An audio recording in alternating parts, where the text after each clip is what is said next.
What's good, YouTube? My name is Alan. Today I'm going to talk about some songs that helped shape my music taste. Before I get started, be sure to like this video, subscribe, all the YouTube stuff. Y'all already know. I'm not going to waste too much of y'all time, so let's get right into it.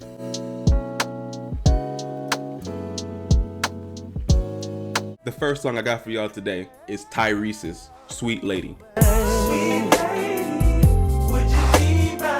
Sweet Lady is a classic R&B song, and what always intrigued me about this song is how unconventional it is in terms of how Tyrese approaches the lead and background vocals. This song is a solo Tyrese song, but you only really hear Tyrese on the verses and the ad-libs.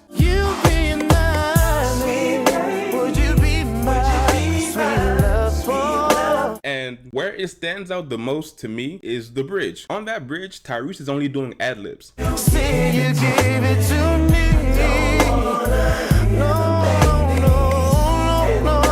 That's so unconventional for R&B, let alone music in general. To me, that kind of showed me how sometimes bucking trends can lead to great music as well. Recently, I saw in the R&B Money podcast, shout out to them, the producer of that song, Troy Taylor, revealed that that happened because Tyrese didn't like the song initially. So that was kind of a moment for him to go crazy vocally. But that's so against standard structure, at least from my perspective, that it makes the song more endearing. From that song, the main quality I gained was there's a beauty in bucking trends. The second song I have for y'all is Usher's You Don't Have to Call.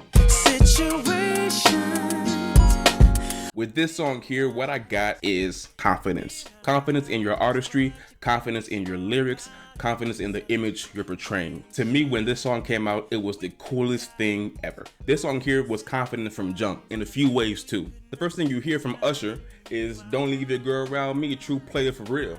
You know, confidence oozing just from the opening lyrics. Don't leave your girl around me, true player for real. That's my for real. And in the backdrop is the beat. You Don't Have to Call is the first beat I remember hearing where the kick wasn't directly on the one for most of the sequence. Now, for those who don't understand, the one in music is where the song starts. So a song can go 1, 2, 3, 4, 1, 2, 3, 4. And most beats are gonna have a kick at the one and then do whatever they want afterwards. I'll give you some examples.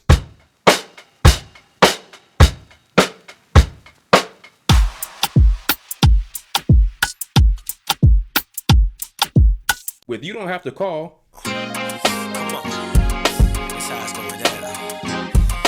and that's just confidence that the beat I have, yes, is unconventional, but it is so fire. This should be the single. This should be what Usher pushes. Y'all still gonna go on the dance floor and listen to this. And then the bridge comes on, and it is one of the smoothest bridges I've ever heard. Gonna boogie tonight, hey.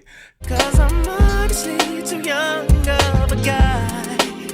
One thing about the Neptunes, they gonna give you a phenomenal bridge. Whether it be this record, Frontin', Like I Love You, Rock Your Body, they would kill them with the bridges. Like I mentioned earlier, this song really portrayed confidence to me. And speaking of the Neptunes, I mentioned a few Justin Timberlake songs. And for the third song, I have SexyBack.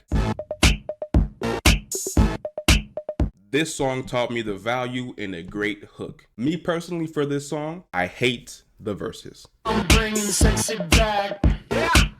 The mother boys don't know how to act. I have never liked those verses, and to this day, they don't do nothing for me. But that hook. Come here, girl. Go ahead, be gone with it. Come to the back. Go ahead, be gone with it. VIP. Go ahead, be gone with it. That right there is crazy.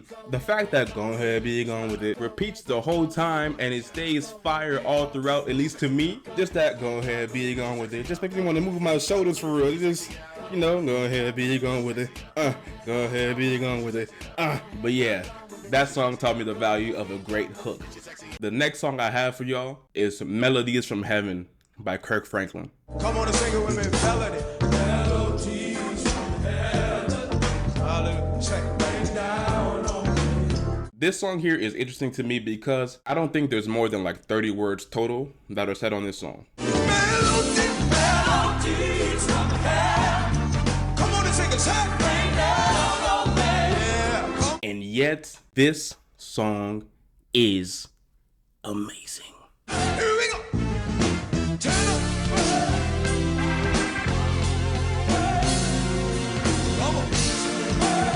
The most iconic part of the song is when it gets to the rain down on me, and the key just keeps going up and up and up and up, and it's fire every time.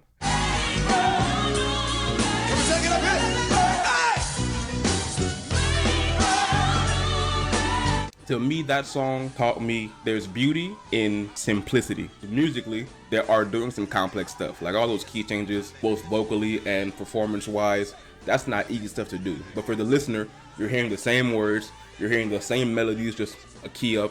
It's the same thing for the whole song pretty much. But yet, that simplicity doesn't lose its luster every time it gets heard. And I always admired that about that song. The next song I got for you guys is One Love by Nas. What up, kid? I know this is rough doing your bid. When the cops came, you should have slid to my crib. If you don't know One Love by Nas, this song is a song where in the verses, Nas is writing letters to his homies in jail. And to me, it's so compelling how he just brings us into that world. But yo, guess who got shot in the dome piece? Jerome's niece on her way home from Jones Beach is bugged. When I hear the song, I feel like I'm the person that received the letter and reading it and can picture every scene that Nas is rapping about. That's how descriptive and cleverly written that song is. Dear born, you'll be out soon, stay strong. Out in New York, the same thing is going on. This song always stuck out to me for that storytelling and imagery. And that's like the keys that I gained from this song as well. That storytelling, imagery, and connection. And speaking of imagery, I have a similar thing with the next song, which is Stevie Wonder's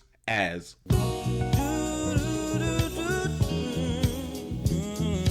To me, this song is a perfect song. And what I always found interesting about this song is how Stevie Wonder just uses the idea of connection that will last always. And the imagery is always so grandiose but subtle at the same time.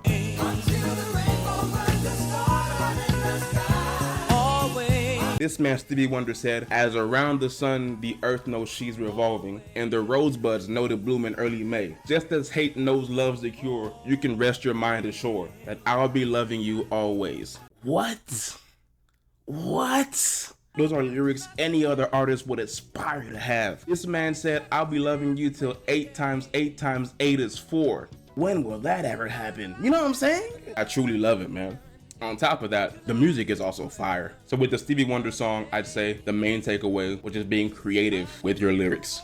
The next song I have is Another Day in Paradise by Phil Collins. Think twice, 'cause it's another day for you and me in paradise. What I gathered with this song is the beauty in having an earworm. That dun dun dun dun dun dun dun dun is masterful.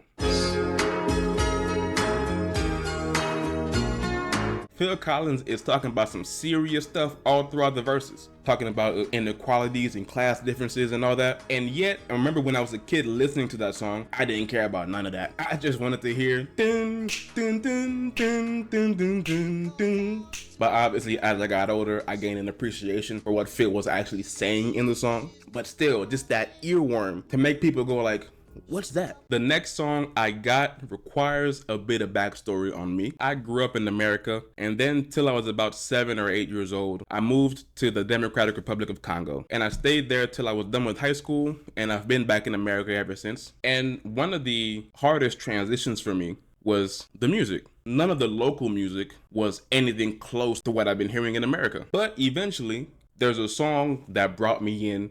And then from that point on, I was more accepting of the local music and African music as a whole. And that song for me was Tu Veux de Moi by Kaysha.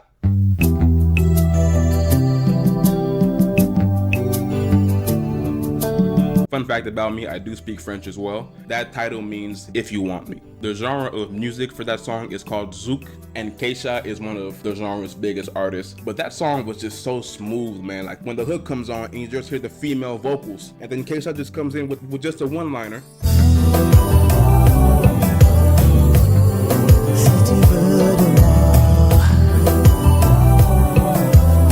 There's a breakdown near the end of the song where just more instrumentation is added.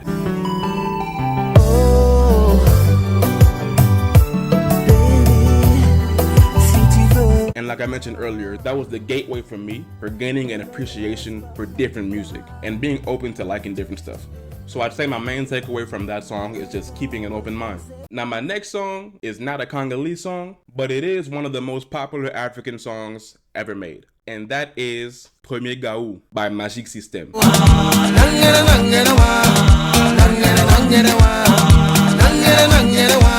To save some time, I'm gonna just use one word to describe this song: fun. This song to me just emulates fun, just emulates good times. A bonus from this song as well is a memorable intro.